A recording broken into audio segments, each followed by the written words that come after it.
Pam, pam, pam, pa, pa, pam, pa, pam, pam, pam, pam, pa, pa, pam, pa, pam, pam, pam, pam, pa, pa, pam, pa, pam.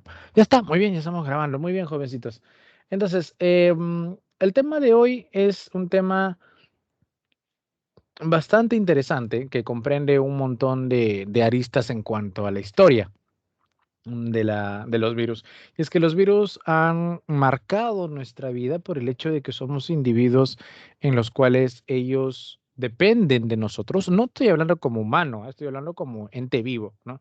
Como si fuera una planta, como si fuera un animalito, como si fuera un protozoario, incluso hasta como si fuera una bacteria. Que sí, que los virus son capaces de meterse hasta una bacteria y aprovecharse de sus recursos. Y no tenemos que pensar que eso es algo absolutamente malo, porque pues nosotros hacemos lo mismo, ¿no? Nosotros hacemos lo mismo con de repente con un ecosistema de una vegetación, que es un bosque, por ejemplo, generado por micorrizas y varias plantas que son lo mismo, no solamente que tiene apéndices, y aprovechamos sus recursos. Algo así ocurre con los virus.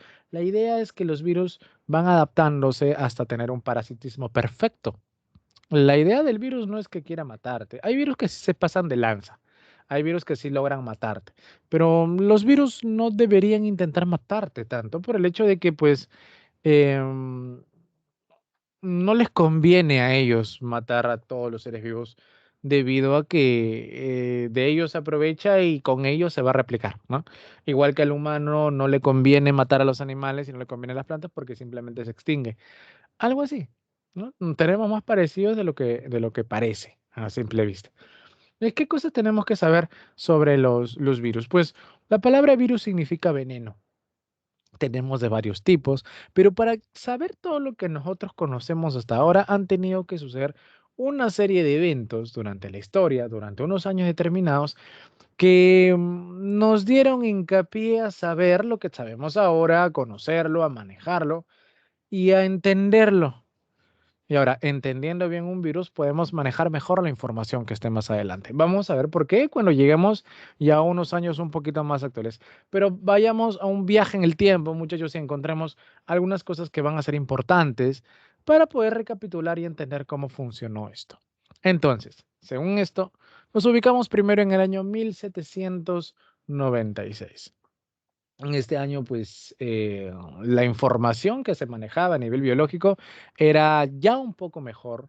Ya se hablaban de algunos elementos químicos, ¿no? Ya se hablaba de algunas demostraciones, ya se hablaba de algunas evidencias, y la población empezó a crecer de una manera bastante interesante, ¿no? Las poblaciones empezaron a crecer, se empezaron a generar bastantes poblados, centros de personas, ¿no? Las ciudades se empezaron a poblar en gran cantidad, ¿no? Porque pues empezaron a aparecer los sistemas democráticos y muchas cosas más, que hicieron que las poblaciones humanas se empiecen a encontrar en un punto determinado. Y eso a los virus le encantó. Los virus que una vez que encontraron esta capacidad de ver un punto fijo donde haya alguna población, un grupo específico de algunos individuos, pues entrando a uno tiene mucha mayor facilidad de entrar en contacto con otro y con otro y con otro y saltar y saltar y saltar y multiplicarse. Pero obviamente pues como humanos en ese momento no lo conocíamos, no sabíamos qué pasaba. Las más, las más terribles enfermedades que existían en ese momento eran atribuidas a maldiciones, eran atribuidas a algún tipo de comportamiento malo que vaya en contra de algún tipo de dogma.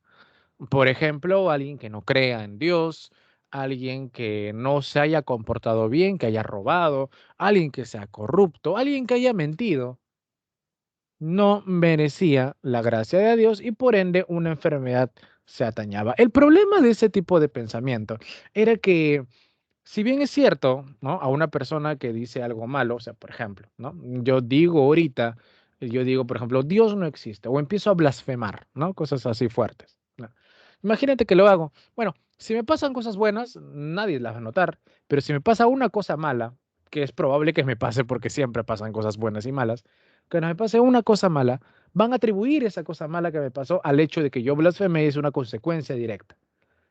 Pero con una persona buena, o entre comillas, que nunca ha blasfemado y dice algo, o sea, nunca ha dicho nada malo, y le pasa algo malo, uy, es una prueba. Las cosas cambian a pesar de ser la misma situación, pues consideramos que no. Entonces, una de las enfermedades que empezó a atacar muchísimo en ese tiempo fue una enfermedad conocida como la viruela. Y como era propio del contexto, esa enfermedad empezó a ser atribuida a algún tipo de bendición, maldición que se empezaba a dar en las poblaciones, que las personas empezaban a comportarse, que era una forma de cómo entenderlo. La viruela, jóvenes, era una enfermedad terrible, ¿no? La viruela era una enfermedad en la cual las personas tenían muchas llagas en el cuerpo y esas llagas del cuerpo generaban pues bastante escozor, ¿no? Y en muchos casos era una enfermedad mortal. Te estoy hablando que aproximadamente el 30% de personas que se enfermaban de la viruela morían. 30%, aunque no es un número para nada bajo, es un número muy, pero muy alto. Esta enfermedad de la viruela y además era que muy contagioso. O sea, si te daba la enfermedad de la viruela y alguien y bebías ahí un lugarcito y toda la casa se enfermaba, pues si entraba la viruela en tu casa, era muy probable que alguien se muera. Muy, muy probable que alguien fallezca. La viruela era tan grave que dejaba unas heridas que vamos a ver a continuación. Por favor, te pido de que si eres una persona muy sensible, tapes los ojitos hasta que yo te avise, porque vamos a ver una imagen que puede ser para algunos un poquito pesada de observar, ¿ya? Así que cierra tus ojitos en 3, 2, 1.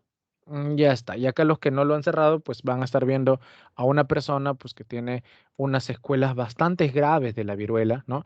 Que les va a dejar marcas en la piel y como les digo, pues puede terminar siendo dañino. Ya pueden abrir los ojos, yo lo hemos pixeleado como para que no genere hay bastantes personas sensibles, así que es para evitar sobre todo eso, ¿ya? Entonces, acá tenemos a la viruela. Como te decía, era una enfermedad que tenía hasta el 30% de mortalidad y que a pesar de que las personas decían eh, que era una maldición, pues había personas que no se quedaban con eso, o sea, que querían apoyar realmente a la humanidad, pero realmente haciendo algo, no solamente a través de cadenas de súplicas y eso, sino que de verdad querían tener en acción. Por ejemplo, habían personas que habían inventado un tratamiento frente a esta enfermedad que se le conoció como la variolización. ¿Cómo funciona la variolización? Estamos hablando de China, que hasta allá llegó la enfermedad, obviamente era una enfermedad que estaba por todos lados. Y esta enfermedad, ese tratamiento consistía en eso que puedes observar en la diapositiva. Esta persona que está acá, era una personita que estaba siendo tratada con la enfermedad. Ojo, este tratamiento se hacía antes de que se dé la enfermedad, antes de que la enfermedad le dé a las personas como método preventivo. Era un tratamiento de por sí bastante caro, costosísimo. ¿Cómo se aplicaba ese tratamiento? Bueno, la persona que aplicaba el tratamiento, que es en este caso este señor que está en verde, preparaba una cerbatana, que es este aparato que es un tubito bastante largo, esta cerbatanita, ¿no? Una cerbatana. Y esa cerbatana que está acá se caracterizaba porque era, además de ser muy largo, era con un huequito adentro, con un tubito. Y además él se encargaba de conseguir, porque obviamente les daban una muy buena cantidad de dinero, se encargaba de conseguir a una persona que haya tenido la enfermedad no más de hace 5 días. Ponías un anuncio determinado en ciertas condiciones, se solicita a persona que haya sobrevivido a la enfermedad y que esté recuperándose como máximo hace 5 días que haya estado en cama, como máximo. Más días ya no servían para ese tratamiento. Se iba probando.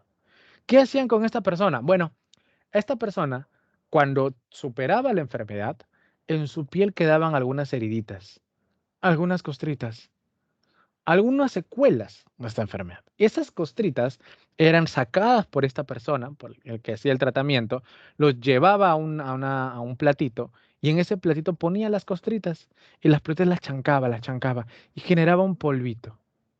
Polvito bastante interesante que, según estas personas, pues este señor que está acá ha ganado la enfermedad y tiene algún tipo de principio que les ayuda a ellos, porque por algo sobrevivieron, por algo estas personas no fueron de las que fallecieron.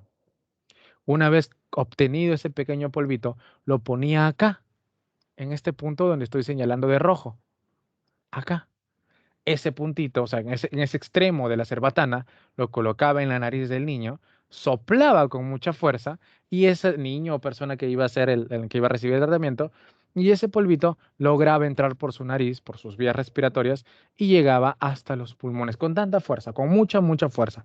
Era un tratamiento puntual, con una fuerza determinada, en ciertas condiciones escépticas y que logró en estas personas, hablando matemáticamente, disminuir la mortalidad del 3%, del 30 al 3%. El tratamiento resultaba bastante eficiente. El tratamiento funcionaba de una manera bastante interesante. No quiere decir que las personas no se enfermaban, no se enfermaban. No quiere decir que esta persona que está acá estaba inmune. Al contrario, las personas que no lo hacían, las personas que no se sometían a eso, a pesar de tener dinero, lo hacían porque las personas que sí se sometían al tratamiento se enfermaban, pero por algún motivo la mortalidad disminuía. Por algún motivo ya no morían casi las personas que estaban, sí se enfermaban, te dejaban heridas. Las personas pues mostraban algunos signos determinados que hacían que tengan la enfermedad, como son las llagas, como son fiebre, como son malestar, pero la incidencia de muerte era mucho, mucho menor, bastante, bastante menor. Explicaciones para estos y por favor, jovencitos, lanza cualquier explicación que tengas, la que se te ocurra, la que se te ocurra, pero ya sabes que ahorita para contestarme estás en el año 1796. Vamos,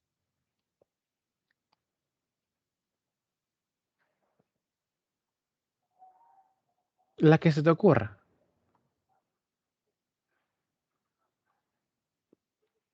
Ese polvito prepara el cuerpo para la enfermedad. Vamos, o sea, imagínate que eres una persona de 1796 que estás en tu casa y te comentan esto. Vamos, recuerda que estamos en 1796, no se conocen los anticuerpos. Por eso les digo, enfócate en este año. Estás en este año ahorita. Darle de alguna manera a sus defensas ya creadas por haber recibido la enfermedad. Bastante interesante, ¿no? Una forma de defensa, pero vamos, métete más en ese año. Este polvo, ya, perfecto, tiene un poquito más de sentido. Este polvo era como un pequeño antídoto. A ver, vamos, vamos, muchachos, quiero ver su imaginación, pero contextualícense, por favor, contextualícense. ¿Por qué las manchas ya tenían el mismo efecto para infectar y las inhalarías también te afecta menos? Buena forma.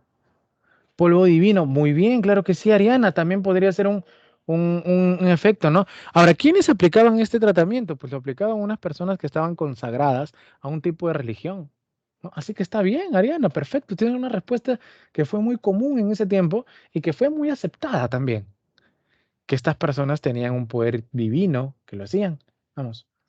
Era como una especie de ritual que hacían los dioses para evitar. Claro, ¿no? Estas personas eran ya consagradas como una especie de santos, aunque de todos modos se le morían muchas personas, pero como tenían plata por el tratamiento, pues sí, sí tenían esa influencia.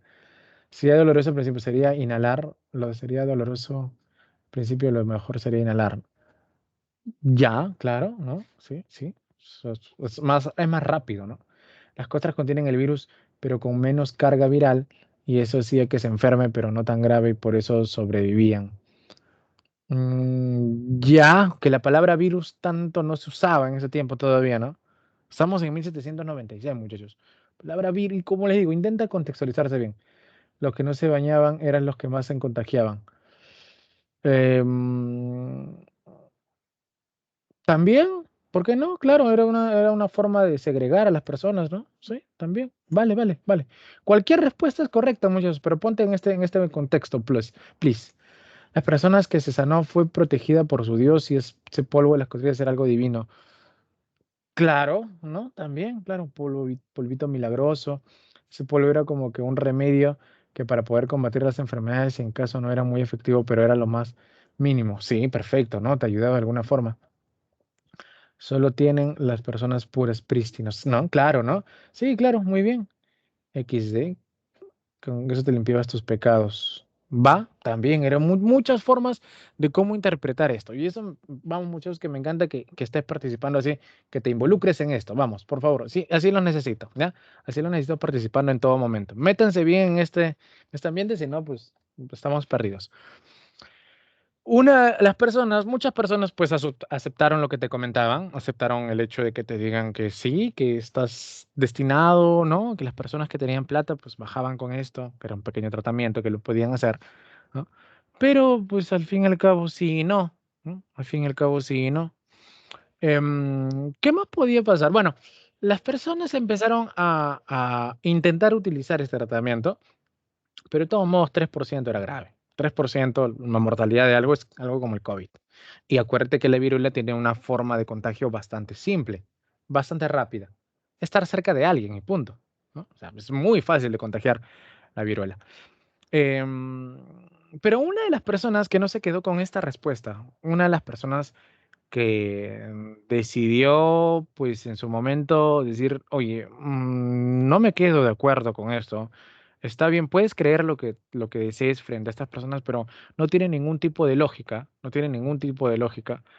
Fue este señor de acá, Edward Jenner. ¿Qué había pasado con Edward Jenner? Nos metemos en su cosito. Un señor adinerado, terrateniente, con unas 7 profesiones. Bueno, tienes que entender que en ese momento una profesión no duraba más de pues medio año, ¿no? Porque el conocimiento era bastante corto. Así que sí, 7 profesiones, 8 profesiones tenían como las personas habituales, ¿no? Pues, en ese tiempo muchas personas tenían muchas profesiones y Edward Jenner también lo era, una persona bastante preparada, bastante culta y sobre todo muy empecinada.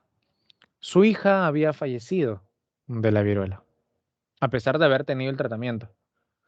Entonces Edward Jenner no se quedó con los brazos cruzados y tomándolo de una forma personal, intentó encontrar algún método para evitar la propagación de esta enfermedad tan terrible que empezaba a contagiar a muchas personas, que las inhabilitaba y que sobre todo te marcaba, que dejaba algún tipo de secuela bastante interesante en el rostro, en la espalda, ¿no? Que eran zonas donde más se expresaba en el pecho, como acabas de ver el niñito en la imagen, que se expresaba mucho la enfermedad ahí, ¿no? Entonces, Jenner se lo tomó bastante en serio, pensando, caminando por sus tierras, indagando en qué podía haber pasado, leyendo sobre casos de personas que parecía que tenían algún tipo de mecanismo más interesante, que estaban en otros países y que de repente hasta ya habían fallecido. Porque acuérdate que no había un email rápido, ¿no? Sino que las cartas llegaban y se publicaban y pues para eso ya pasaba mucho tiempo. Y la enfermedad pues era bastante rápida de ataque, ¿no? O sea, te daba 2 semanas y ya estabas fulminado o mejorado. Jenner seguía pensando cuál era la mejor forma de poder combatir esta terrible enfermedad. Y caminando y pensando por sus campos, se dio cuenta que había una persona, entre todos sus trabajadores, como te digo, él tenía bastante dinero, que se estaba encargando de ordeñar a sus vaquitas. Era una señora que trabajaba en cierto momento en las granjas de él. Y que también hacía otras cosas, ¿no? Como todas las personas que venían, prestaban un servicio y luego buscaban otro y hacer otras cosas. Esa señora ya conocía mucho tiempo al señor Jenner, pero no había esa relación tan íntima, ¿no? Obviamente, pues esta persona se encargaba de reunirse con los más grandes cargos, con los políticos, con los académicos y andaba en su mundito. Pero como te decía, caminando entre sus campos, vio a esta persona y se dio cuenta que esta persona, esta señora, estaba ordeñando sus vaquitas. Al acercarse para ver a su vaquita cómo estaba, porque era propio de su caminata en ese momento, se dio cuenta que la señora tenía unas heridas muy típicas, parecidas a la viruela, pero en las manos, más o menos hasta 5 centímetros después de la muñeca.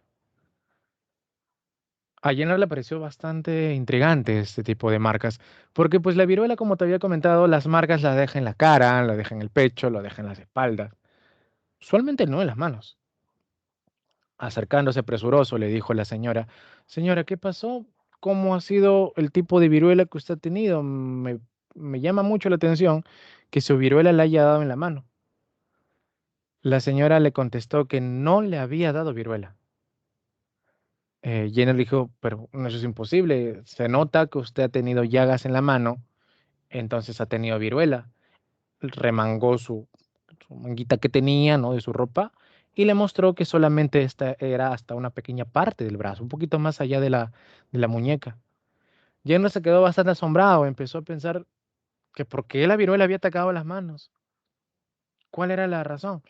Y le preguntó cuál era su rutina habitual de la señora, que de repente había tenido algún tipo de mecanismo en el cual la viruela le haya dado en la mano, que sería lo más óptimo, porque las manos pues son partes que son un poco más resistentes, ¿no? La piel de la mano es un poco más fuerte, más que la cara, obviamente. Entonces, la señora le comentó que en su rutina habitual, ella se encargaba de ir en las tardes a cuidar personas con la viruela.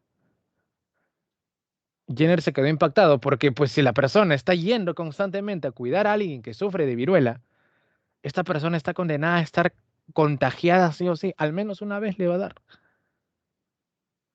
Y se preguntaba por qué no le había dado. Pues la señora, obviamente, en su poco conocimiento, pensaba que ella se portaba bien y que era una forma de una deidad que le había protegido frente a esa enfermedad y que hacía que no le pase nada. Jenner de todos modos no se quedó con esa respuesta y siguió pensando qué era lo que había pasado. Y pensó un montón. La señora se había ido ya y empezó a ver dónde trabajaba ella, pues al menos en la parte que le correspondía a las tierras de él, y se dio cuenta de la vaquita en la cual que la señora estaba ordeñando. Y al ver a la vaquita que la señora estaba ordeñando, se dio cuenta que la vaquita tenía unas heridas bastante similar a una viruela, que era una viruela sencilla para las vacas, que era una viruela que no le generaba mayor malestar, que le generaba algunas heridas sencillas, ¿no? Que no era algo trascendental, que había enfermedades para las vacas que sí les daba cosas terribles, ¿no? Como el carbunco, como la enfermedad de las vacas locas, que eran enfermedades que pues sí mataban ganado bastante. Pero esta viruela no le afectaba mucho, pues propio, ¿no? De algunas especies le afecta una enfermedad más que a otros. Con la vaca lo mismo. Pero Jenner empezó a pensar en un tipo de relación que había entre la enfermedad de la viruela de la vaca con la viruela de la persona. Y justo esa relación se dio por el hecho de que esta señora se encargaba de ordeñarla. Las otras personas que estaban cerca de la vaquita no se contagiaban. La que se encargaba de ponerle sus patitas, su herradurita, ¿no? De darle su comidita, de peinarle, hacer lo que sea, cualquier tipo de trato que tenga con la vaquita. Pero solamente a esta señora le había dado. ¿Qué pasaba? Pues obviamente era porque la señora estaba en contacto con algún tipo de tejido que no era tan cubierto, como es el caso de las ubres de la vaca. Jenner pensó en ese momento que ese patógeno, que lo vamos a llamar así como el causante de la enfermedad, que ese patógeno de la vaca había pasado a la señora, había llegado a través de sus manitos y lo había recibido. Y por algún tipo de motivo, su cuerpo, el cuerpo de la señora, había reconocido a ese patógeno causante de la viruela de la vaca. Y para el cuerpo de la señora fue bastante sencillo eliminarlo, fue bastante sencillo neutralizarlo, por el hecho de que pues era una viruela para vaca, no era una viruela para humano. La viruela para humanos suelen ser más agresivas. Entonces, el cuerpo de la señora logró generar algún tipo de respuestas para poder bloquear a ese patógeno de la vaca. ¿Qué pasó más adelante con la vaquita? Bueno, el señor Jenner empezó a pensar cómo poder probar eso que decía. Te leo, ¿cómo hubieras hecho para poder probar esa hipótesis que tuvo Jenner? Te leo, te leo.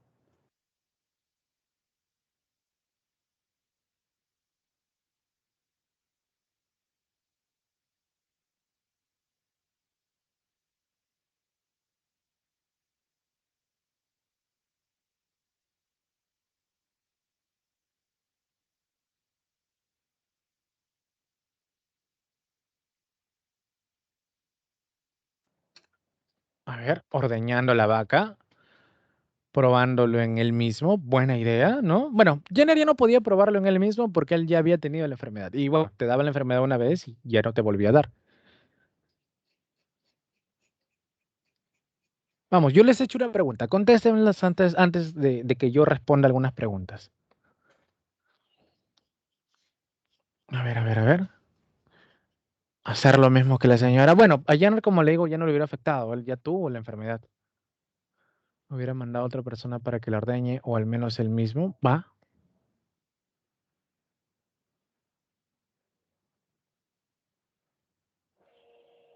Muy bien, Alex, también era una hipótesis que corría por ahí, era una forma de pensar. Y me encanta, me encanta, me encanta, Alex, que seas tan metida en la historia. Muy bien. Entonces, alguno de mis empleados los mando a ordeñar la vaca, asegurándome que mi empleado no haya tenido la viruela. Y luego exponerlos. Va, pero sería no muy producente. A ver, necesito que intentes entender esto. Ya está bastante bien tu respuesta. Pero vamos que Jenner lo que quería era combatir a la viruela, ¿no?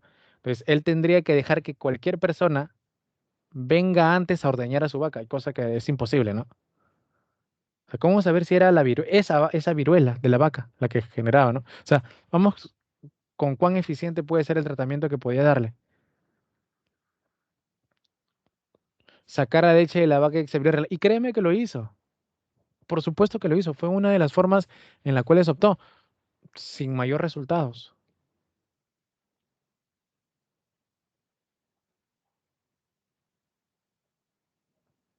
Que le dé la leche de la vaca a todos. Ah, cuando hacían eso, no pasaba nada con la viruela. No pasaba nada. O sea, podías tomarla, pero no pasaba nada.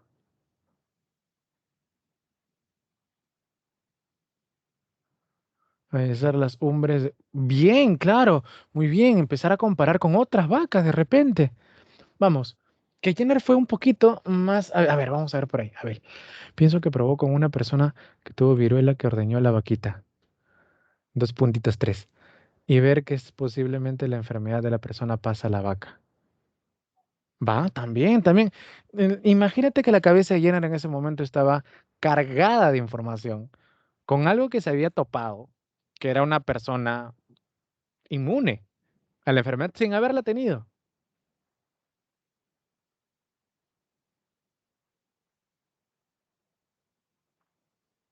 Verificar si la vaca esté bien. Muy bien, Bruno, también, perfecto. Una parte del examen que fue que hizo Jenner, que fue bastante, bastante meticuloso, fue examinar a la vaca lo más posible. Ahora, la vaca tenía una viruela, tenía granitos, ¿no? En su pielcita, unos granitos con un poco de pus adentro, ¿no? Autopsia, no, no, no la podía matar, no la podía matar. Si la mataba, perdía mucho Jenner. No la podía matar. Esa vaca la encerró por completo. Nadie se acerca a esa vaca. Esa vaca ahorita parecía India esta. La India parecía, una vaca sagrada era. No me toques a la vaca, que esa es la forma hasta el momento más cercana que tiene. Tal vez analizó a la vaca. Por eso hay que tener, estaba con bastante cuidado con su vaquita, ¿no? Muy buena, Rosa María, perfecto. Entonces, veamos qué es lo que aplicó Jenner. ¿Cuál fue su estrategia? Bien, Jenner empezó a darse cuenta de que esta enfermedad no te daba dos veces, nunca. Te daba solamente una vez durante la vida.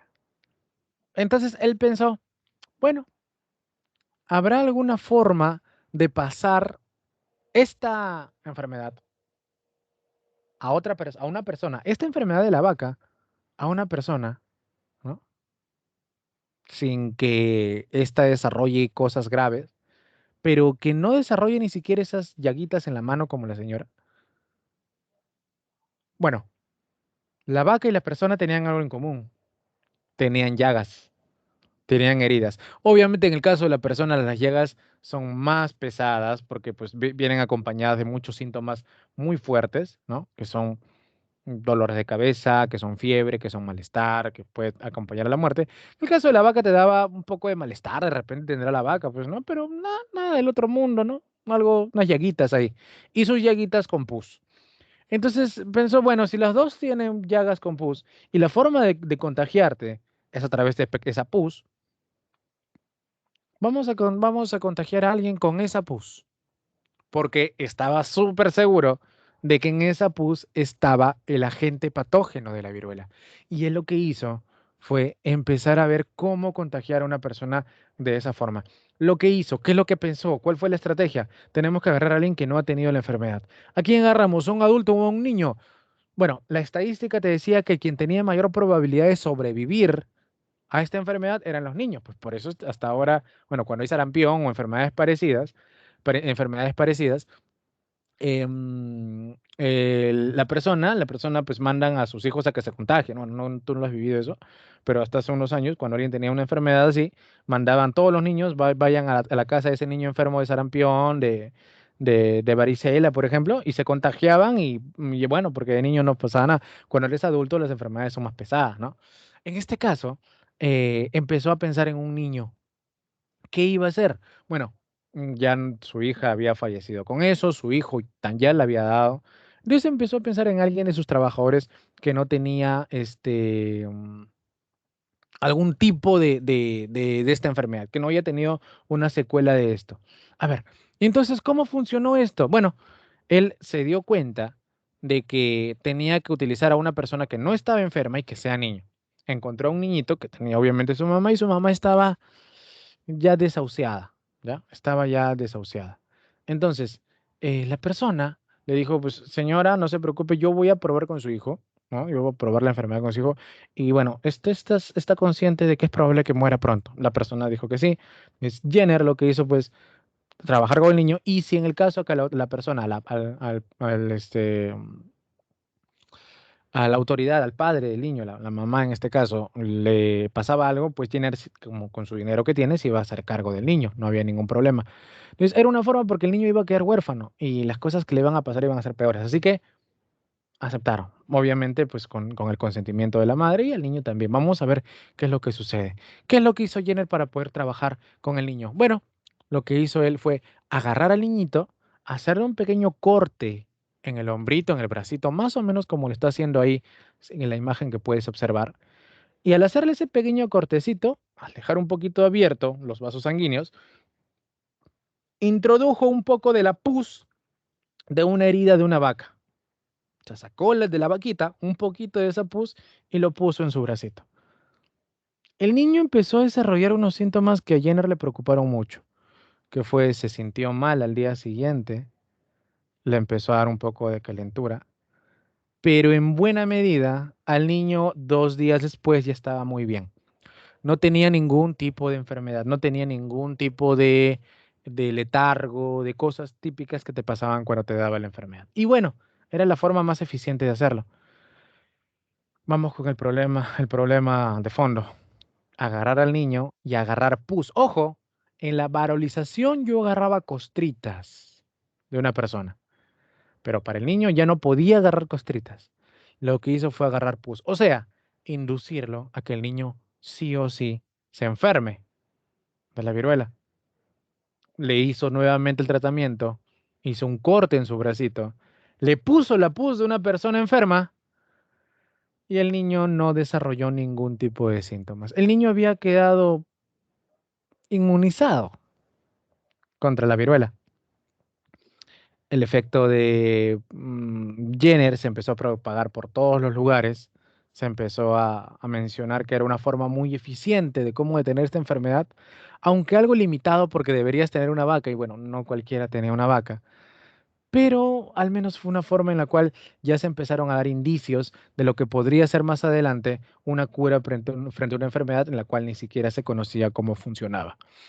En honor a Jenner y en honor a todo su trabajo en las vacas, a este mecanismo se les conoció como las vacunas, ¿no? Vacunas, pues porque trabajó con vacas, ¿no? Vacunas. Ya está. Así más o menos inició la historia. Vamos con otra más. Son varias las que tenemos que revisar el día de hoy. ¿Sí? ¿Listos, listos? ¿Tendrás alguna duda sobre esto?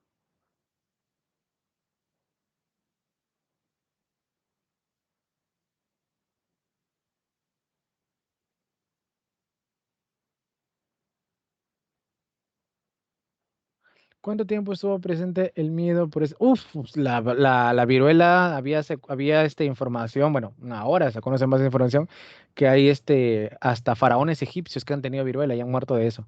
Ramsés tenía eso, por ejemplo.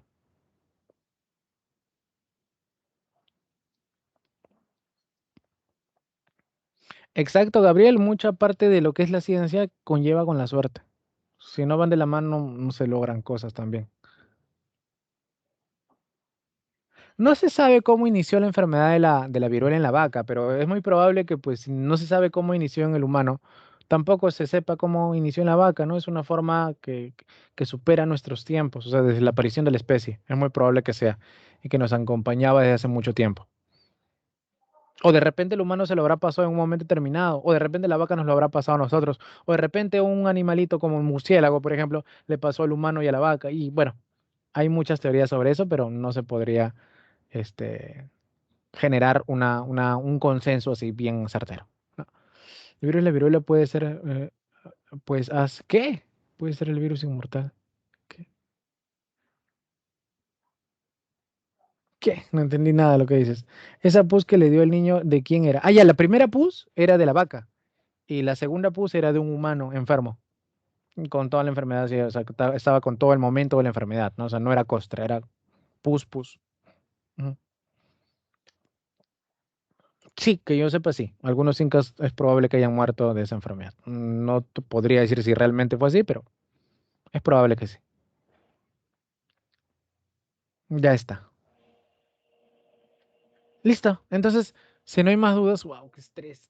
¿Qué horas son? Son las 6 de la tarde. Están construyendo acá al costado.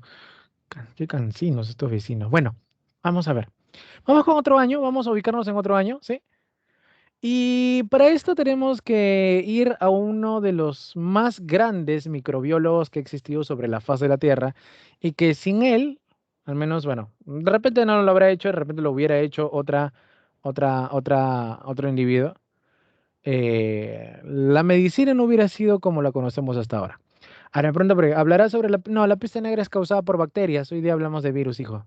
Por eso estoy enfocándome solamente en virus. Uf, historias de bacterias también hay un montón.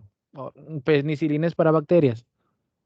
Vamos, hay que separarlo, ¿no? Bacterias de virus. Estamos pasando por una enfermedad que es causada por virus, ¿ya? Muy bien.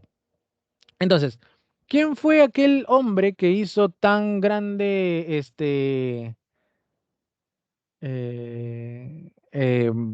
descubrimientos que no solamente atañaron a nivel biológico, a nivel médico, sino a nivel económico, a nivel industrial?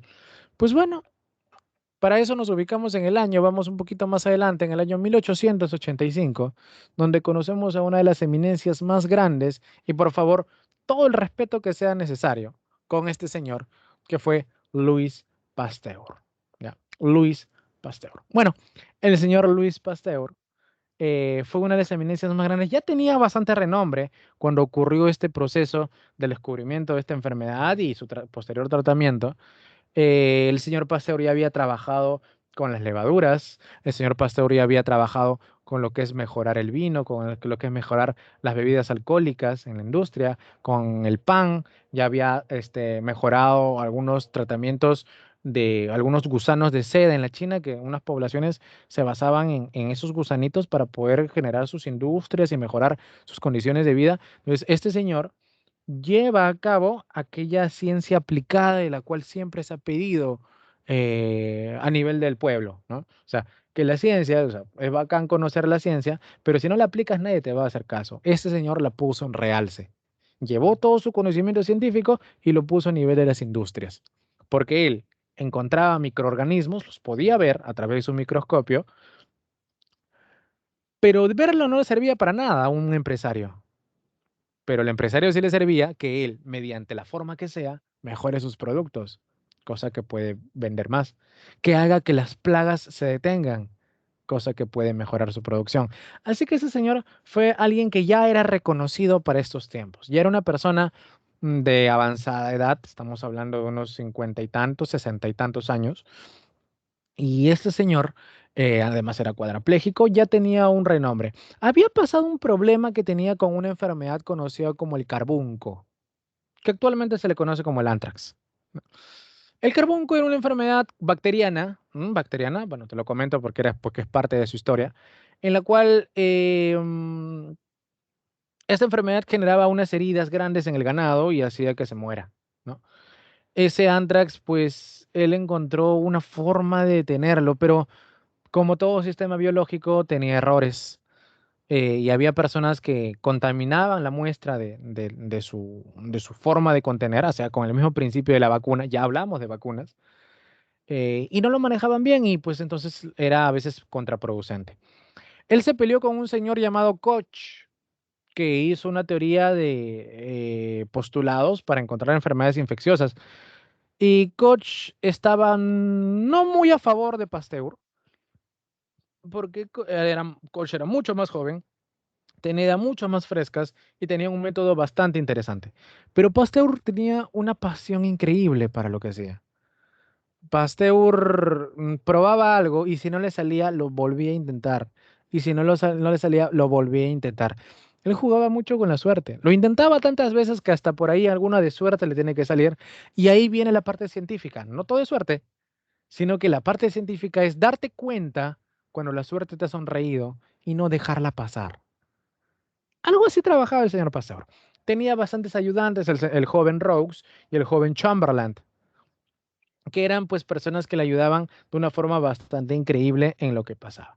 Bueno, ese señor nació en Francia y en Francia había una enfermedad que era letal, que era una enfermedad que no te mataba el 30%, mataba el 100% de personas que le daba. Enfermedad que te daba, persona que moría. Exacto, Frida, la rabia. Conocida en ese momento como la hidrofobia. Conocido como la hidrofobia. Bueno, em, y bueno, era una enfermedad bastante dolorosa. Era una enfermedad que las personas gritaban mucho cuando morían. Y los animales también, ¿no? El perrito, a quien le daba, ¿no? Sufría mucho. Y eso lo marcó mucho al momento de hacer sus investigaciones, ¿no? Em, Se llamaba así. ¿Qué? ¿Qué, Alice? Se llamaba así porque no sé. ¿Qué? No, era la hidrofobia. No, no, no, era pues porque cuando estabas con la enfermedad, si le dabas agüita, se desesperaba, se desesperaba, se desesperaba mucho. Bueno, ¿qué pasó con este problema de Pasteur? Bueno, él ya estaba medio con roche con lo que había pasado con el carbunco, porque ya le había caído bastantes denuncias de que las personas habían comprado su vacuna contra el carbunco, ¿no? Contra el anthrax, y que aún así sus ganados, sus ovejas, se habían muerto.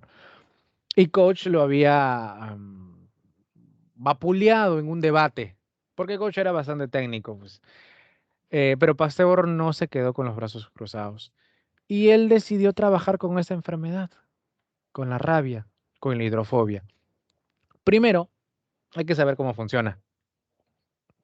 Le daba a las personas que eran mordidas por un perro rabioso y que el perro, al morir, botaba una gran cantidad de espuma. No se sabía mucho más de eso y que la persona y el perro morían 100%, ¿no? Entonces Pasteur empezó a analizar. Obviamente, ¿dónde tenía que apuntar? Pues en esa espuma, en esa saliva del animal, ¿no? Empezaba a sacar esas muestras y lo buscó en el microscopio, pero no encontró nada.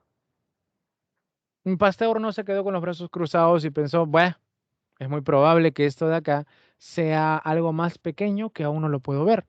De repente está por acá. Vamos a seguir avanzando. Encontró un pequeño organismo que lo llamó el microorganismo del 8, algo así como el Chavo. Y ese microorganismo, pues parecía que era, y había unas personas que asumían que ese era el causante de la rabia, pero se encontró ese microorganismo en personas sanas también, en la boca de personas sanas. Entonces se descartó que sea ese microorganismo. Pasteur siguió con sus investigaciones. Empezó a darse cuenta que era una enfermedad bastante conductual. La conducta empezaba a cambiar en ellos. Entonces, al hacer esa conducta, al ver que esa conducta era distinta, ¿no? O sea, hidrofobia, gritos, se asustaba, pues era muy probable que esta enfermedad afecte al sistema nervioso. Y eso lo había deducido por el hecho de que había personas, perdón, animalitos, a los cuales le inyectaba la enfermedad, que sí, fue un poco cruento esto, sí, sí lo fue. Puedes estar no de acuerdo con esto, bueno, estás en todo tu derecho de no compartir estas ideas, pero vamos, te estoy comentando lo que pasó. aplicó la enfermedad de la rabia, pero le inyectaba rabia a los animalitos, son los perritos, a los conejitos, perdón. Y no todos los conejos se enfermaban. ¿Qué pasaba? Pues porque cuando mordían un perrito, pues sí le daba a una persona. Obviamente, Pasteur tenía su ética y él no quería trabajar con humanos. Él trabajó con conejos, pues porque al conejo tú le aplicas una inyección y a él no le duele, ¿no? El conejo no le afecta las inyecciones, ¿no? La enfermedad sí podría, pero al menos el tratamiento ellos aguantan mucho más, ¿no? Ellos tienen un umbral un poco más alto. Entonces, em, Pasteur empezó a aplicar la rabia a estos animalitos, pero no todos se enfermaban. Y entonces, cuando analizó y lo comparó, diciendo, esta enfermedad es conductual y algunos no se enferman, pues empezó a pensar algunas cosas, como por ejemplo, la enfermedad es probable por ser conductual que ataque al sistema nervioso. Por eso se vuelven agresivos, por eso tienen hidrofobia, por eso empiezan a gritar o a aullar, si eres un perrito, y por eso empiezan a tener espasmos en todo el cuerpo. Entonces, esta persona, este Pasteur, cuando empezó a aplicar la inyección a los animalitos, algunos no se enfermaban. Y era pues porque él pensaba que el patógeno de esta enfermedad, que el patógeno causante de esta enfermedad, no lograba llegar hasta un nervio. Y en el camino por ahí se perdía y se alojaba en un tejido. Y ahí quedaba pues porque no tiene ningún tipo de trabajo que hacer, ¿no? Entonces, empezó a dilucidar de que sí eran en el sistema nervioso. Tenía que conectar la enfermedad directamente al sistema nervioso. ¿Qué es lo que hizo? ¿Qué es lo que empezó a pensar para poder hacer su trabajo? Bueno, sus colegas, ¿no? Sus colegas, Rogues y Chamberlain, hicieron un pequeño trabajo porque ellos eran muy jóvenes y eran, trabajaban con animales y le hicieron una preparación a un perrito, ¿no? Y el perrito normal, ¿ah? O sea, en muchos tratamientos a veces están muy estigmatizados, pero a los animales le da igual a veces. Le hizo un huequito a un perrito y le puso ahí en ese huequito la rabia para ver si todo se enfermaba, para corroborar si era el sistema nervioso realmente. Y sí, pues o sea, el perrito le hizo la operación, al día siguiente estaba normal el perrito, tranquilito, y pues pero 2 semanas después, que es lo que dura, eh, murió, ¿no? Murió, propio de la enfermedad de la rabia, ¿no? Murió. Entonces Pasteur empezó a pensar cómo hacer para atenuar a esto, cómo iba a ser un mecanismo para poder detener a este patógeno y aplicar lo mismo que aplicó el señor Jenner hace muchos años para poder detener la propagación de esta enfermedad. Entonces, él lo que hizo fue, vamos a atenuar a este patógeno. ¿Cómo lo hizo? Agarró unos pequeños cultivos de un conejito, el cual le habían hecho pues su trepanación, ¿no? Su huequito ahí, su perforación chiquita, le sacaron ahí, le pusieron ahí la rabia, ¿no? El conejito murió de rabia y ese cerebro lo sacaron y lo dejaron secar durante 14 días. 14 días sacó. Y luego ese cerebrito, lo machacaron un poquito, le pusieron agua destilada y otras cosas, y lo pusieron en el cerebro de un perrito. Le hicieron un huequito al perrito, le pusieron esa rabia en el cerebro, cosa que, según lo que se ha experimentado hace rato, pues ese perro tiene que estar condenado a morir, ¿no? Se enfermó un poco, pero el perro luego se mejoró. Mostró algunos síntomas de debilidad, de fiebre, pero el perro mejoró. Y mejoró bastante. ¿Qué pasó luego? Bueno, Pasteur empezó a demostrar frente a todos los científicos de la época, porque Pasteur tenía un renombre increíble, y al momento de hacer eso, mostró cómo hacía que una enfermedad que era 100% mortal, para al menos los animales, empezaron a haber animales que sobrevivían con el mecanismo de Pasteur. Pasteur fue llevado hasta el punto de ser denominado un mesías. Imagínate ese auditorio. Imagínate ese lugar, Pasteur al frente, y mostrándote cómo una enfermedad que según la historia ha matado a todos los que les ha dado, no mataba desde que Pasteur aplicaba su técnica. Era Dios. Y llegó el momento de la verdad. Ya sabes cuál es. Cuando los principios bioéticos se empiezan a romper. Una señora llegó triste, llorando, porque a su niño le habían aplicado, un perro rabioso le había dado 15 mordeduras.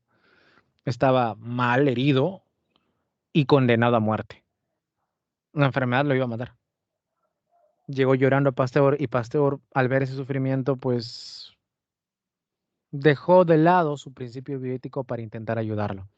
Y empezó a trabajar con el niño. Lo que hizo es pensar, bueno, tiene aproximadamente 3 semanas para que empiece a mostrarse los síntomas de la rabia. Y cuando se muestre la rabia, ahí la persona va a morir. Tenemos 3 semanas para trabajar. ¿Y qué es lo que vamos a hacer?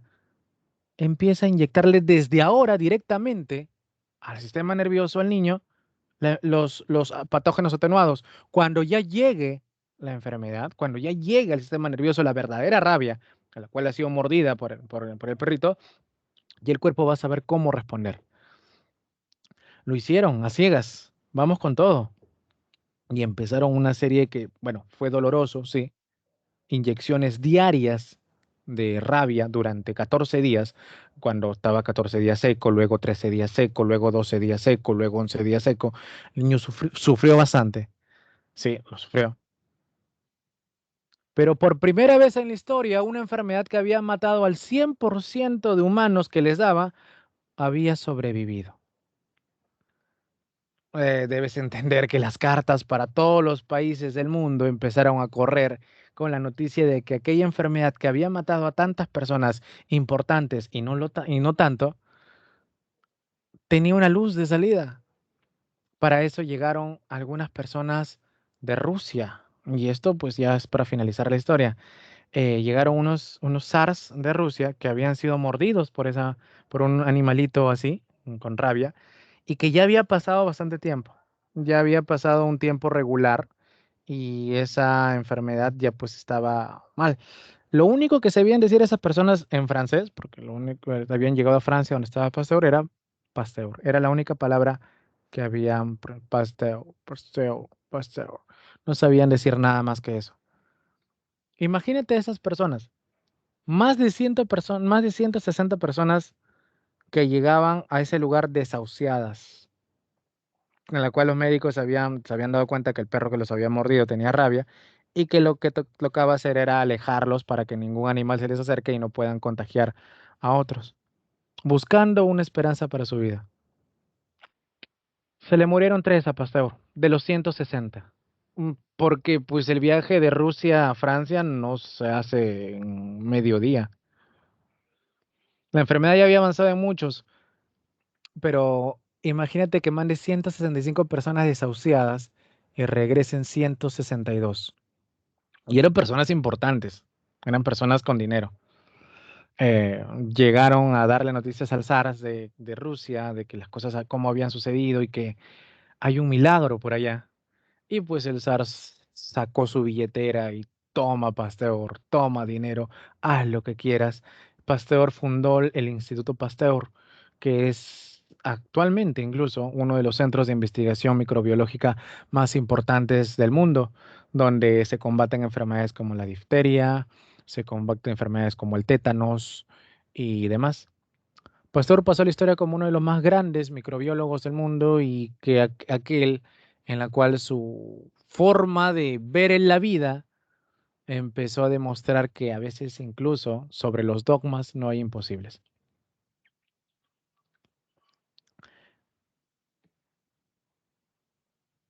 No, no había aviones Abel, todavía, no había aviones.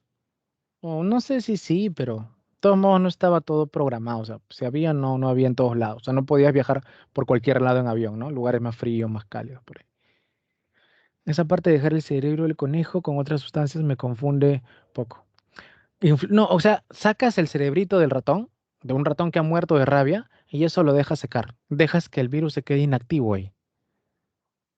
Entonces lo dejas, mientras más tiempo lo dejas, el virus se queda más inactivo y es más fácil que tu cuerpo responda porque hasta que se active tu cuerpo ya lo encontró y lo intentó eliminar. Entonces es una forma de que tu cuerpo empiece a reconocerlo. Algo así. Listo, terminamos la historia de Pasteur. Pasteur tiene unas historias increíbles. Muchas de las historias que he sacado de acá se encuentran en el libro Cazadores de Microbios, que es un libro ¡mua! Increíble que lo tengo por acá donde lo he dejado. Acá está, el nombre del autor es de Paul Paul de Cruf, que es un libro muy bueno y es bastante sencillo de entenderlo. Si quieres leerlo, te lo dejo por ahí. Muy bien. No, el conejo sí moría, el conejo sí moría. A ver, profe, ¿y esa rabia de lo que habló es la misma rabia que tienen? Sí, exacto, sí. Pero obviamente, ¿por qué tenían que esperar a que te dé? O sea, es que pasa que no puedes empezar a trabajar con inyecciones diarias para todas las personas para inmunizarlas. De que se puede inmunizar a alguien contra la rabia, se puede, pero no puedes inmunizar a, a todos los perros del mundo, pues. Es imposible. No hay esa logística. Entonces, se formó como un tratamiento porque justamente esta enfermedad te da una etapa de tiempo, una etapa de incubación, hasta que ese virus encuentre el sistema nervioso, suba por la médula, llega al cerebro y ahí ya te termina matando. Hay un pequeño tiempo y por eso el tratamiento tiene que ser muy, muy rápido para ver cómo funciona. Ahí está. Listo.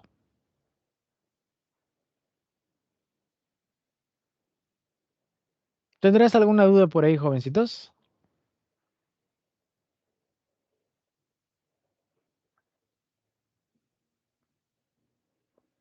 Sí, ¿no? A veces pasan cosas así. Bueno,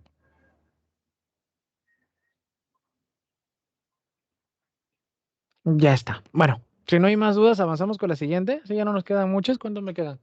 10 minutos, algo ya para terminar. Ya, algo ya para terminar. No nos falta mumucho.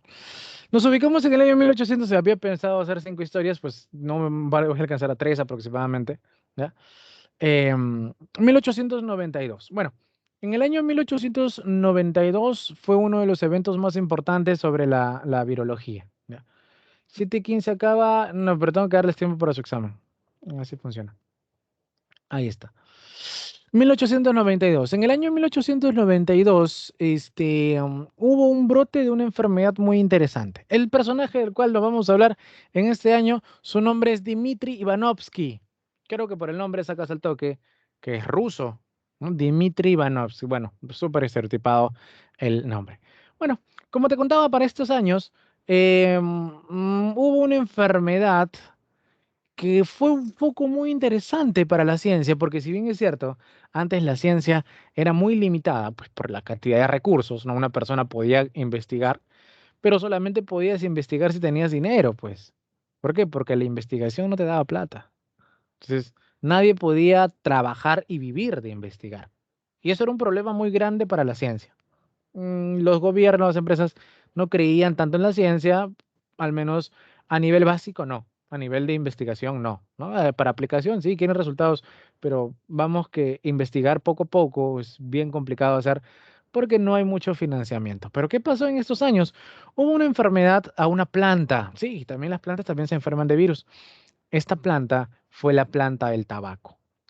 A la planta del tabaco le empezaron a salir algunas manchas que hacían que cuando generabas de ese tabaco un cigarro, un habano, ¿no? Ese producto no salga tan exquisito como lo era para las personas que se dedicaban a fumar a eso, ¿no? La planta del tabaco pues generaba muchos ingresos para esa industria y esa industria era multimillonaria. Eran un grupo de consorcios que se encargaban de formar estas plantitas, ¿no? Cultivarlas, procesarlas, exportarlas a todo el mundo y tener dinero pues hasta por las puras. Tenían dinero pues a borbotones, no les faltaba para nada. Y si te metías con su plantita, pues problemas graves, ¿no? Porque su plantita era lo más sagrado para ellos. Obviamente, primero hubo unos tratamientos, ¿no? Cerrar, hazle chamanería, lo que quieras, pero se dieron cuenta que no funcionaba, no tenía ningún tipo de lógica lo que hacían. Y hasta que pensaron que, oye, ¿qué tal si buscamos a la ciencia? Que algo era que estaba un poco de lado. Científicos, hay que buscar a la ciencia. Entonces, ¿qué había pasado? Como te decía, la planta estaba todo manchada, la planta del tabaco. A esta enfermedad se le llamó como la enfermedad del mosaico del tabaco, del mosaico del tabaco. Tenía pues manchas según una forma regular, ¿no? Manchas por acá, como un mosaico, ¿no? Algo así. Tenían así de distintas maneras. Bueno, así que la industria tabacalera dijo, señores científicos de todo el mundo, estoy hablando de una convocatoria mundial, Señores científicos de todo el mundo, por favor, les pedimos que vengan a hacer su trabajo de investigación sobre esta plantita que se llama el tabaco. Nosotros, como empresa multimillonaria, vamos a cubrir todos sus gastos. Si estás en tu país y quieres seguir investigando, nos mandas acá tus resultados para ver qué es lo que encontramos. ¿Ya? Entonces, nos mandas para acá tus resultados y nosotros a ver si es que nos ha servido. Si nos sirve bastante, te mandamos un dinero. Así que ponte a investigar. Ponte a buscar. Y si eres una persona más independiente y quieres venir acá, hemos construido en nuestros países eh, laboratorios para que puedas trabajar. Tú vienes acá, investigas, te damos tu mantenimiento, te pagamos un sueldo, pero te dedicas tiempo completo a investigar esta planta. Así de adinerados fueron. Todos los científicos en su momento pues empezaron a saltar de alegría. Por fin había un tipo de financiamiento para la ciencia, para buscar el conocimiento que era lo que querían hacer, aunque restringido esta planta, pero sirvió, ¿no? En cierto modo sirvió. Entonces, el mosaico del tabaco fue una enfermedad que atrajo la atención de la industria, de los políticos, de la ciencia en sí, de la economía, y todos se enfocaron en esta plantita. Y pues grupos de científicos trabajando por todos lados lo sabían. La técnica más habitual que había era la técnica del filtro de Chamberlain. Chamberlain, ¿te acuerdas que era el ayudante de Pasteur, no? Él inventó un filtro muy interesante porque Pasteur, como fue el padre de la microbiología, le dejó los mejores tips a sus ayudantes, ¿no? Chamberlain inventó un filtro de vacío, un filtro bien interesante que te lo muestro acá. Es un pequeño filtro donde las sustancias acuosas entran, se genera una bomba de vacío adentro y lo único que va a dejar pasar, o sea, que deja pegado a las células en todas las paredes, y lo único que deja pasar acá al final del filtro son aguas, sales, iones, ¿no? Pero cualquier célula que exista se queda pegado acá, conocido como el filtro de Chamberlain hecho de porcelana. Y jugando a través de las cargas, este filtro retenía cualquier tipo de bacteria que existe. Ninguna bacteria se le escapaba. Y hasta el momento donde ellos pensaban existían, o sea, hasta el momento de que se conocía, ellos sabían que las bacterias eran lo más pequeño que causaba enfermedades. Lo más pequeño, no había nada más pequeño que una bacteria que causase enfermedades. Entonces, pues los científicos empezaron a traer un montón de filtros de Chamberlain y empezaron a aplicar el tratamiento. ¿Cómo era el tratamiento? Pues muy sencillo, ¿no? Agarrabas a la plantita, lo llevabas a un platito, la chancabas así hasta dejarlo así una masita, le echabas un poquito de alcohol, ¿no? Lo mezclabas acá un poquito y generabas una agüita, ¿no? Esa agüita la pasabas por el filtro, ¿no? La pasabas a través del filtro y el filtro debería haber capturado todas las células, las bacterias, y dejarlas acá, ¿no? Todas las células y dejarlas acá. Mientras que todo lo demás, el agüita, pasaba y se amontonaba en el último tazón que había ahí. Entonces, ¿dónde tenían que buscar los científicos? Pues acá en el filtro, porque acá retenía todas las bacterias y ellas eran las causantes de las enfermedades, tenían que ver qué pasaba con ellas. Bueno, agarraron el filtro, lo pusieron en una pequeña película para acá para ver qué había acá adentro, ¿no? ¿Qué había por acá? Y empezaron a ver, bacteria, veamos, tú, vieron, a ver, o sea, agarraron esta bacteria, lo pusieron en una planta sana, a ver si se enfermaba y no, no se enfermó, va, no hay problema.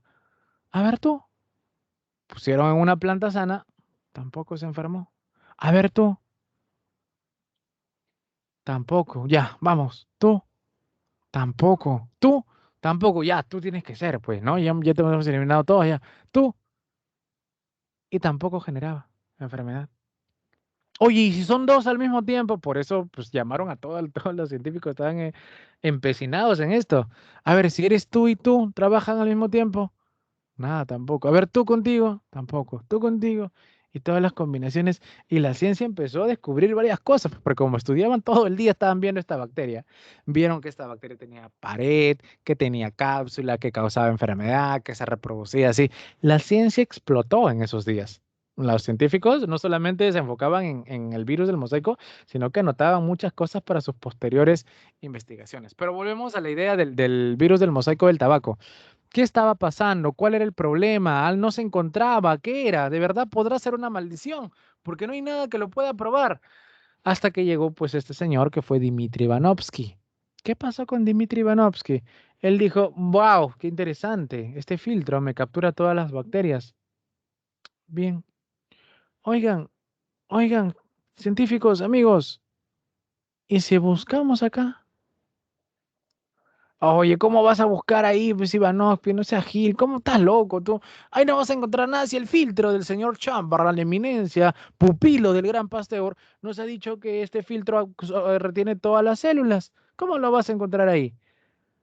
Bueno, y entonces, en tu cara, mira, allá en tu cara, Yemenovsky, agarran la tacita, lo llevan al microscopio y no había nada, pues, agua, sales, nada. Pero Ivanovsky no se quedó con los brazos cruzados y esta agüita la puso en una planta sana. Y al ponerlo en una planta sana, desarrolló manchas. ¿Qué había pasado? ¿El agua? No podría ser el agua, ¿no? Si no, todas las plantas del mundo estarían contagiadas. ¿Qué tenía esta agua? Bueno, esta agua tenía un veneno, según nos dijo el propio señor Ivanovsky. Él decía, y esto fue parte de su error, él decía, probablemente alguna de estas bacterias que hemos conocido acá, que no sabemos cuál es exactamente y no la detectamos aún, está liberando un tipo de veneno y ese veneno está logrando llegar a esta agüita y ese veneno se está manteniendo y está llegando a la agüita y de la agüita pasa a la planta, contagiándola. Nosotros no sabemos qué es este veneno, pero ahora, a partir de acá, sabemos que hay algo más pequeño que las bacterias que va a ser causante de una enfermedad. Otra revolución científica. ¿Cuántos años publicando de que las bacterias eran un microorganismo causante de enfermedades? Después de lo que hizo Pasteur, que las bacterias eran todas causantes de las enfermedades y tenías que buscar bacterias, pero al final no. Hay algo más. Hay algo más pequeño que ni el microscopio más potente puede detectarlo. El problema de Ivanovsky fue que dijo que era un veneno de una bacteria. Al fin y al cabo, no. Pero, ¿por qué es importante que lo llame como veneno? Pues porque la palabra veneno significa virus, ¿no? Por eso lo llamó virus, ¿no? El padre de la virología fue el señor Ivanovsky, porque él detectó que separamos a las bacterias de otra entidad extra, de otra entidad aparte. Y además de que la ciencia fue muy apoyada en estos tiempos. Para eso, ya nos vamos ya con el penúltimo y con esto ya nos retiramos, muchachos, para ya irnos. En el año 1935, la tecnología subiendo de manera sumamente apoteósica. Técnicas para poder hacer mecanismos, había varios, ¿no? Microscopios muy interesantes, ¿no? Y uno de los pioneros en la tecnología fue este señor de acá, Wendell Stanley. Stanley para los amigos. Stanley. Ahí está. ¿Qué es lo que hizo el señor Wendell Stanley? Bueno, el señor Wendell Stanley empezó a trabajar con microscopía de electrones. No necesariamente, bueno, con lo que ya iba a ser más adelante, un microscopio electrónico, pero él fue uno de los pioneros de la microscopía. ¿Qué es lo que pasó? Bueno, cuando tú tienes un cuerpo de lo que sea, por ejemplo, ponte que tengas un borrador, ¿ya? Y acá tú pones una pantalla blanca, ¿ya? Una pantalla blanca, ¿ya? Pero por acá una pantallita que sea blanca, ahí está. Está, sí, ahí está. Que lo proyectes, ¿ya? Entonces, lo que empezó a hacer este señor fue empezó a bombardear este cuerpo con electrones, ¿no? Pues, él lo que pasó fue poner acá, están los electrones, ¿no? Y los electrones fueron sacados de todo de esta bomba de electrones, y los electrones fueron mandados por acá. Mandó un electrón por acá, y el electrón ¡puc! Chocó acá. Si mandaba, obviamente esta bomba de electrones era más grande, ¿no era así? Ya. Mandaba otro electrón por acá, ¡puc! Chocaba acá. Mandaba otro electrón por acá, ¡puc! Chocaba acá. Mandaba otro electrón y mandaba, y mandaba, y mandaba, y mandaba, y mandaba. Pero ¿qué se dio cuenta? Que más adelante se generaba un negativo, ¿no? O sea, básicamente te quedaba la pantalla de tantos electrones bombardeados, te quedaba así. ¿Por qué? Pues porque los electrones pasaban el aire acá y chocaban a esta parte de la lámina, pero cuando llegaban al cuerpo, el cuerpo los retenía y luego acá dejaba un hueco. Esta fue una imagen, una imagen a partir de electrones, que es una imagen que puedes ampliarla, porque lo que manejas es puntos. Lo que manejas es, pues si pones el fotón acá y la pantalla acá, pones la ultra pantalla acá al fondo, pues la imagen te va a salir gigantesca, ¿no? Porque lo vas a proyectar desde acá y se va a hacer así, ¿no? Entonces tú puedes agrandarlo de una manera indefinida, ¿no? Eran negativos, o sea, me refiero a negativos como que un negativo es algo que tú pintas lo que no es, ¿no? O sea, por ejemplo, si yo me refiero a algo, por ejemplo, acá, yo veo, por ejemplo, acá, mira así, ¿no? Si pongo acá una hoja y esto de acá lo pinto así, ya. Entonces, a esta la llamo la imagen original, ¿ya? ¿Y cómo sería su imagen en negativo? Su imagen en negativo sería así. Esta es su imagen en negativo. A esto lo llamaba imagen en negativo. Eso es lo que conocemos como negativos, ¿no? No sé si habrás vivido esto de acá. mm, él sacó por acá, ¿no? No sé si has visto las fotografías, ¿no? Las fotografías. Y las fotografías, tenían acá un colorcito oscurito, ¿no? Colorcito oscurito, ¿no? Sí, o sea, eran así y luego lo proyectabas en un cuarto oscuro, ¿no? Lo proyectabas y algo así. Bueno, era el mismo principio, ¿no? Entonces, algo así funcionaba este experimento, ¿ya? Muy bien. ¿Qué pasó con esto? Bueno, empezó a encontrar algunos patrones de algunos cuerpos que antes no se conocía. Y vamos, ¿por qué no hacerlo con el virus que se ha estado buscando hace tiempo? Y lo hizo. Agarró muchas plantas, las chancó, las aplastó, las empezó a triturar de una forma que empezó a sacar el agüita, esa agüita en la cual no había nada. Y al agüita le hizo esto, le sacó su negativo, le sacó su proyección. Y cuando le sacó su proyección, encontró esto. Por fin había aparecido frente a la vista humana el primer virus, el virus del mosaico del tabaco. BMT, ¿no? Virus del mosaico del tabaco. Y a partir de acá la ciencia volvió a crecer. ¿Por qué? Pues porque obviamente si has estado casi 100 años trabajando sobre algo que no ves, pero que la matemática, la ciencia, los experimentos te dicen que existe, y después de 100 años, con nueva tecnología, afirmas de que sí existe, lo puedes ver por fin, vamos que este es el camino correcto. La experimentación es una muy buena forma, apoyado con la tecnología, de dar resultados que sí funcionen. Más adelante, pues empezaron a haber otros experimentos hasta llegar ya al año 2020, el año pasado. ¿Qué pasó el año pasado con los virus? Bueno, ya estamos llegando a niveles que parecen una ciencia ficción. Quería comentártelo esto, pues ya tengo muy poco tiempo, pero va. La tecnología de la cual se trata, a grosso modo, esto es edición genética. Tú tienes un ADN y si en este ADN tienes un pedazo de información que te hace bajito, lo cortas y se acabó. Si acá tú tienes un ADN y el ADN te hace una persona oscura y no quieres serlo, lo cortas y se acabó. Estamos hablando de personas perfectas. Estamos hablando de algún tipo de mecanismo que haga de que no exista la propensión a la diabetes, que puede eliminar el cáncer. ¿Cómo se da esto? Con una tecnología conocida como la tecnología del CRISPR-Cas9. ¿Qué pasó con la tecnología del CRISPR-Cas9? Bueno, una bacteria que se llamaba la bacteria CRISPR, ¿no? Había un virus que se había metido dentro de su cuerpo.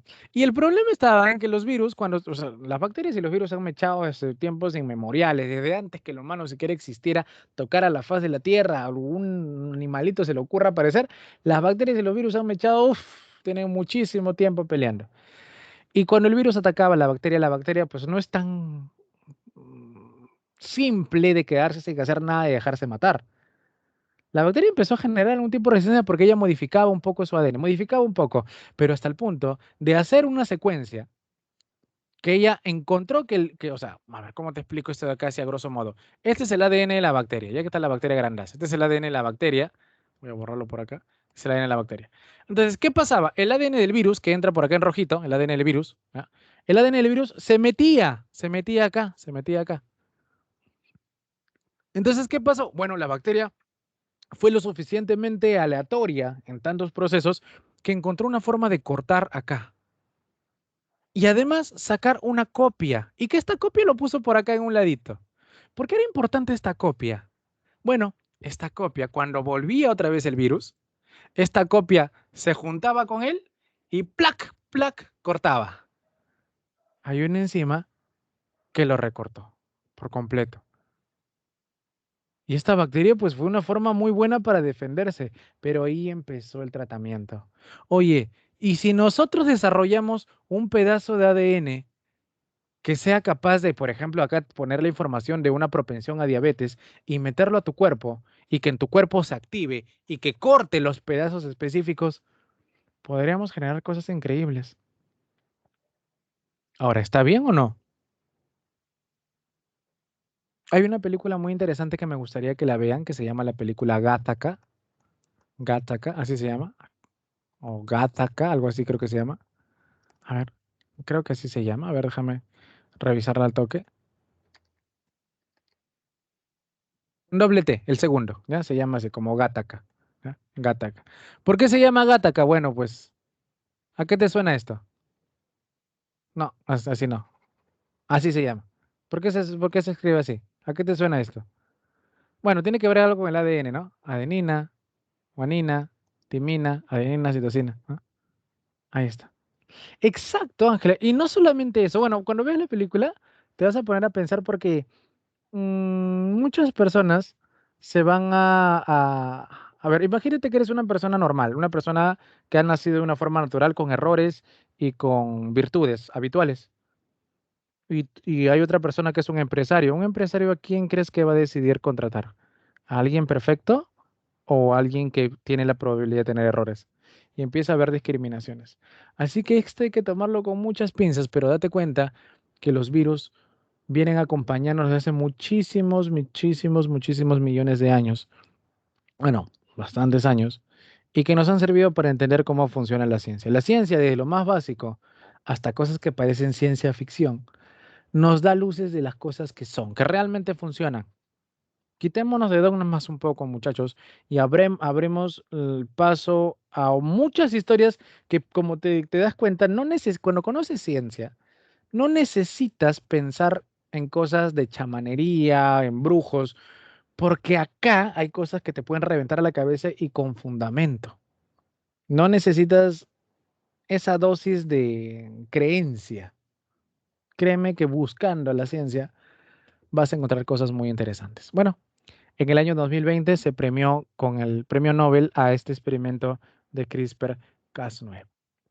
Listo, muchachos. Entonces, nada más.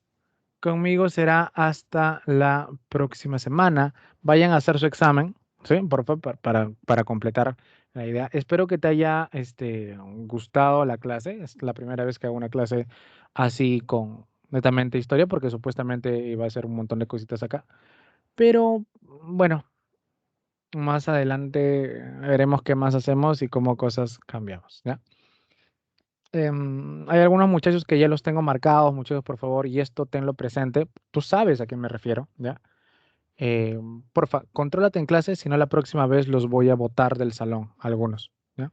Así que porfa, contrólense un montón a los que están bromeando y bromeando porque interrumpen un montón. Porfa, quedan avisados. No les digo nada, pero tú sabes a quiénes me refiero, por ahí. Nada más, muchachos. Entonces, em, nada, a ver, coméntame qué te pareció la clase. A ver, coméntame qué te pareció la clase. ¿Te gustó un poquito? Me gusta hacerlo presencial. Créeme que esto me hubiera gustado hacerlo presencial, verte la cara, ¿no? Ver cómo funcionan las cosas, ver cómo con tus expresiones, ver qué cosas piensas, ¿no? Hubiera sido genial. Más adelante será así. Oye, historias para contarte tengo muchas, ¿no? Historias para contarte de ciencia tengo bastantes y más interesantes. Y bueno, hoy día lo restringido a virus porque es el tema que nos envuelve el día de hoy. No es lo mismo. Lo que yo necesito es verlos a ustedes y no van a prender su cámara ustedes. No quieren ni prender el audio muchos, pues menos la cámara, ¿no? Entonces, más adelante será. Ya, más adelante será. Listo. Nada, espero. Ay, coméntame, pues, ¿qué te pareció? Ponle una notita del 1 al 10 a ver qué te pareció. Como te digo, es la primera vez que hago esto así, o sea, netamente historia, con diapos de pura historia, ¿no? Coméntame a ver qué te pareció. A ver si pinto o no pinto como profesor de historia para ponerme a estudiar historia para dobletear, ya que va a faltar trabajo luego.